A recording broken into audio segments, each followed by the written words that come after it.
We're here with Géraldine Naja from the European Space Agency.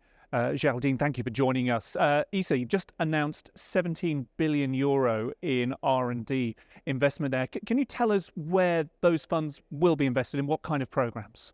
Yes, certainly. We will focus that investments, first of all, on our traditional areas of excellence. And that is, for instance, Earth observation, monitoring climate change, and also observing the environment. Science, we have a huge range of science missions to explore the solar system, to understand the universe, etc. And also infrastructure for launchers, infrastructure for low Earth orbit. But we also have new priorities, and that is safety and security, making sure that space tools can be used for security purposes, but also protecting space assets from dangers, from asteroids, from debris, for instance. And finally, last but not least, commercialization. It is a very new feature at ESA, promoting the commercialization of space, but also ensuring to develop a new space ecosystem in Europe. And what role does sustainability have to play in those investments?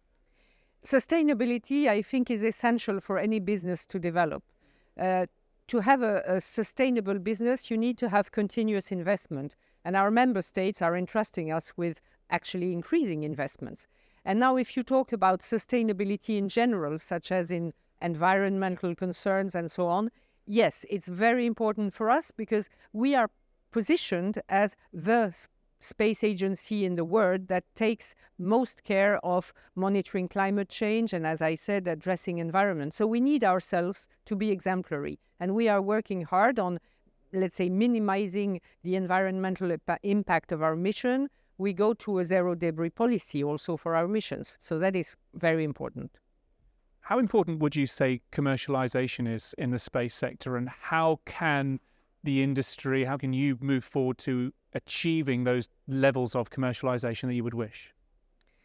I think if you look at the space sector, it has increasingly had a commercial dimension. First, space was about prestige, was about security, etc. Now, space is a real economic sector embedded in the overall economy, and we need to be competitive and we need to take part in that. I think what is needed is access to private investment. That's a very new feature. In the last 2-3 years, we have seen an explosion of the levels of private investment in space. And if you look across the Atlantic, it's very obvious with the developments of SpaceX, for instance. But for that, we also need the public institutions like space agencies, like ESA, to support this, like NASA did with SpaceX. And for that, we need to support both the startups, the newcomer entities, but also to make sure that space can be used for non-space sectors and to develop this commercial dimension as well. Finally, 2025 is ESA's 50th anniversary. What can you say about how ESA has evolved in that time and about what might be coming next? ESA has evolved a lot, actually, since also I joined ESA a number of years ago. I think, first of all, what has changed is the attention paid to applications of space. When I joined ESA, ESA was mostly about infrastructure development. Now we look at applications and services derived from space. Also partnerships. All our missions now are partnerships, either with other space powers or with industry or with our member states. So I don't think there is one single mission without a partnership, also with the EU institutions.